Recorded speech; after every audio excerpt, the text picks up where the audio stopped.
আজকের দিনের মাহাত্ম্যটা কেউ যদি বোঝে সে পবিত্র কোরআনকে বুঝতে পারবে। আর কেউ যদি আজকের দিনের মাহাত্ম্যকে অস্বীকার করে সে পবিত্র কোরআনের সূরা নাম্বার 42 আয়াত নং 23, এই সূরা 23 নং আয়াতের যে আল্লাহর হুকুম সে অমান্য করল। কেননা আল্লাহ রাব্বুল আলামিন পবিত্র কোরআন মাজিদের সূরা নাম্বার 42 আয়াত নম্বর 23 আল্লাহর রাসূলকে আল্লাহ রাব্বুল আলামিন হুকুম দিয়েছেন, বলেছেন কুল্লা আসআলুকুম আলাইহি আজরান ইল্লাল মাওয়াদ্দাতা ফিল কুরবা।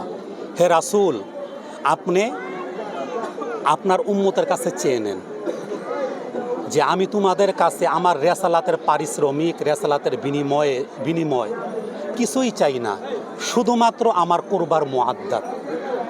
তখন কোরআনের ব্যাখ্যাকারী আল্লাহর রাসূল সাল্লাল্লাহু আলাইহি সাল্লামকে তার সাহাবীরা জিজ্ঞেস করলেন, হে আল্লাহর রাসূল, আপনার কুরবা কারা যাদের মুআদ্দাত আল্লাহ পবিত্র কোরআনে ফরজ করে দিয়েছেন? কে আমরা জানি সাহাবীদের মধ্যে অনেক সাহাবী ছিল, আব্দুল্লাহ ইবনে আব্বাস রাসূলুল্লাহর চাচাতো ভাই, অনেক সাহাবী রাসূলের কুরবা ছিল, আত্মীয় ছিল। কিন্তু ওই সাহাবীরা বলতেছে আল্লাহ রাসূল আপনার কুরবা কারা যাদের মুআদ্দাত আল্লাহ পবিত্র কোরআনে ফরজ করে দিয়েছেন? তো আল্লাহ রাসূল সাল্লাল্লাহু আলাইহি ওয়াসাল্লাম জবাব দিলেন, আলী, ফাতেমা, হাসান, হুসাইন, তাদের মুআদ্দাত আল্লাহ পবিত্র কোরআন ফরজ করে দিয়েছে। যেভাবে মুসলমানের জন্য নামাজ পড়া ফরজ, রোজা রাখা ফরজ, হজ করা ফরজ, যাকাত দেওয়া ফরজ, আল্লাহর তাওহীদে বিশ্বাস করা ফরজ, কোরআনের উপর ঈমান রাখা ফরজ, কাবাকে কিবলা স্বীকার করা ফরজ, যেভাবে হজ করা ফরজ, রমজান মাসে রোজা রাখা ফরজ, তদ্রূপভাবে রাসূলের কুরবার মুআদ্দাত প্রাণাদিক ভালোবাসা অনুসরণ করা প্রতিটা মুসলমানের জন্য ফরজ। এখন কেউ যদি বলে আমরা সমস্ত ইবাদত করবো, রাসূলের ইতরাতে আহলে বাইতের কুরবার মুআদ্দাত করব না, তারা কোরআনকে অস্বীকার করলো, পরিপূর্ণ না, কিছু অংশকে অস্বীকার করলো। তা আজকের দিনে তাৎপর্য হচ্ছে আমরা যারা 61 হিজরিতে ছিলাম না, যদি আমরা থাকতাম তাহলে আমরা কি করতাম? রাসূলের কুরবার ইতরাত আহলে বাইতের তৃতীয় সদস্য ইমাম হুসাইন আলাইহিস সালাম যখন কারবালার ময়দানে এজিদের জুলুমের শিকারের কারণে যখন চতুর্দিক থেকে ঘিরে ফেলেছে, তখন উনি আওয়াজ তোলেন, হালমিন নাসরিন ইয়ানসুরুনা, তোমাদের মধ্যে কেউ কি আছে আমাকে সাহায্য করবে? তখন মুসলমানের মধ্যে 3টা দল ছিল। এক দল এজিদের পক্ষ অবলম্বন করেছে, এক দল নীরব ভূমিকা পালন করেছে, দর্শক হিসাবে দেখেছে, আরেক দল ইমাম হুসাইন আলাইহিস সালামকে নুসরত সাহায্য করেছে, তারা শহীদ হয়েছে, অনেক নির্যাতিত হয়েছে। তো এখন আমরা যদি তৎকালীন থাকতাম, এখন আমরা যারা পৃথিবীতে মুসলমান, আমরা মুসলমান দাবি করি, মুমিন দাবি করি, রাসূলুল্লাহর অনুসারী দাবি করি, তাহলে আমরা থাকলে কি করতাম? তখন আমাদের ভূমিকা কি? তখন আমাদের আল্লাহ তাআলা পৃথিবীতে পাঠানি নাই, তখন পাঠালে আমরা কি করতাম? আমাদের বিশ্বাস যারা আমরা এখানে আসছি আজাদারি করার জন্য, শোক পালন করার জন্য, তখন আমাদের বিশ্বাস আমরা যদি থাকতাম তাহলে আমাদের জান, মাল, সন্তান সব কিছু দিয়ে রাসূলের ইতরাত আহলে বাইত ইমাম হুসাইন আলাইহিস সালামের পক্ষ অবলম্বন করতাম, এই যুদ্ধের বিরুদ্ধে জিহাদ করতাম। এটা আমাদের, যে আমরা তো পৃথিবীতে আল্লাহ তাআলা পাঠাই নাই। এখন ওই আজরের রেসালাত তারা তো দিয়েছিল 61 হিজরিতে, আমরা কিভাবে দিব?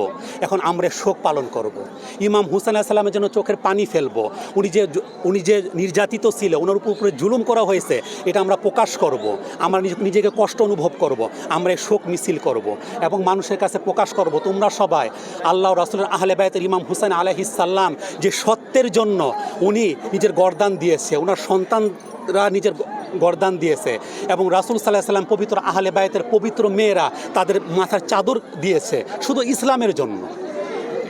ওই ইমাম হুসাইন আলাইহিস সালামের আদর্শকে যদি আমরা শিখতে পারি, ধারণ করতে পারি, আমরা সঠিক মুসলমান, সঠিক মুমিন হতে পারবো।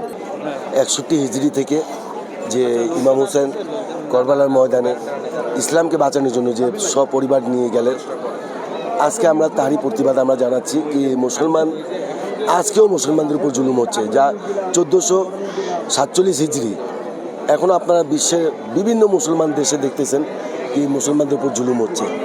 একমাত্র যে মুসলমান দেশ আয়াতুল্লাহ আলী খামনাই, উনি প্রতিবাদ করলেন এবং বিশ্বের মুসলিমকে এক হওয়ার জন্য উনি আহ্বান জানালেন, এবং ন্যায় এবং অন্যায়ের পথে যারা আছে তাদেরকে, আমরা যারা ন্যায়ের পথে আছি আমরা অন্যায়ের প্রতিবাদ করছি।